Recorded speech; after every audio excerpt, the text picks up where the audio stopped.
एक आदमी बहुत गरीब परिवार से था। वह बहुत दिनों से नौकरी की तलाश कर रहा था, लेकिन उसे अपने शहर में नौकरी नहीं मिल पा रही थी। ऐसे में उसने दूसरे शहर में नौकरी तलाश करने का फैसला किया। उसने अगले ही दिन ट्रेन पकड़ी और दूसरे शहर की तरफ निकल गया। उसके माँ ने एक टिफ़िन में रोटियां रख दी थी। वह आदमी इतना गरीब था कि उसके घर में सब्जी नहीं बनती थी, क्योंकि सब्जियों के लिए पैसे नहीं थे। ऐसे में बस उसकी माँ ने रोटियां ही बनाई थी और उसको टिफ़िन में रख दी थी। जब उसका आधा सफ़र तय हो गया तो उसे भूख लगी। उसने टिफ़िन निकाला और रोटियां खाने लगा। जिस तरह से वह रोटियां खा रहा था, उसके आसपास बैठने वाले लोग उसे देख रहे थे। वह पहले रोटी तोड़ता, फिर टिफ़िन में घुमाता, जैसे कि उस टिफ़िन में सब्जी हो, फिर निवाला बनाकर अपने मुंह में डालता। ऐसा लग रहा था कि मानो रोटी के साथ सब्जी भी खा रहा है। लोग उससे हैरान से देख रहे थे।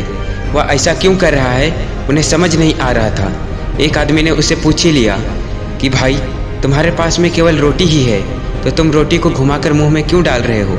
उस आदमी ने जवाब दिया कि हाँ, मेरे पास केवल रोटी ही है, लेकिन इस खाली टिफ़िन में रोटी घुमाकर मैं यह सोचकर खा रहा हूँ कि मैं रोटी के साथ अचार भी खा रहा हूँ।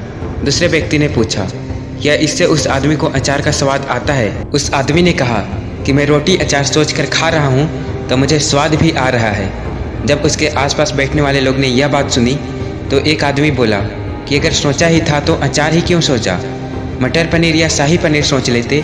इस तरह तुम उन सब्जियों का भी मज़ा ले पाते। तो दोस्तों, इससे हमें यह सीख मिलती है, बड़ा सोचो तभी सफलता बड़ी होगी। अगर आदमी के सपने बड़े होंगे तभी सफलता भी बड़ी होगी। इसके लिए आदमी को बड़ा सोचना होगा। ज़िंदगी में अगर कुछ बड़ा करना है तो आदमी को अपनी सोच बड़ी रखनी चाहिए। अगर आदमी के सपने बड़े होंगे तभी सफलता भी बड़ी मिलेगी, लेकिन शुरुआत हमेशा छोटी से होती है। एक बात याद रखना, बूंद बूंद से घड़ा भरता है।